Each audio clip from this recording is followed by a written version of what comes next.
This is Numbers with Nicole, and we're going to apply midpoint. So if the diameter of a circle has endpoints -5, 8, and 5, 6, find the center of the circle. So if we had a circle, just a sketch here, here's my diameter, which we know would pass through the center, and they're telling us -5, 8, and 5, 6 for my endpoints of that diameter, and we want to find the center.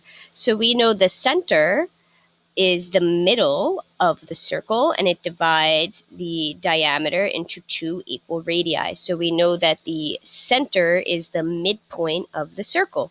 So to find the midpoint, we can take the average of the x values, -5 plus 5 divided by 2.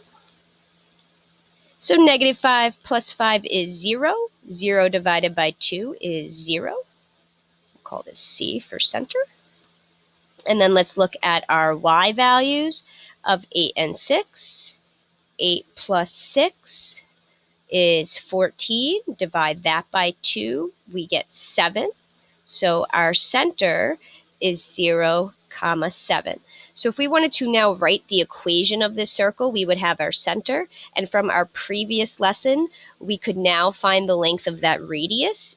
Either we could find the length of the diameter and divide that by 2 using Pythagorean theorem, or now that we have our center point, we could use one of the endpoints and use Pythagorean theorem and our distances using that to write the equation. Here is just asking for the center, and we know that the center is the midpoint of the diameter.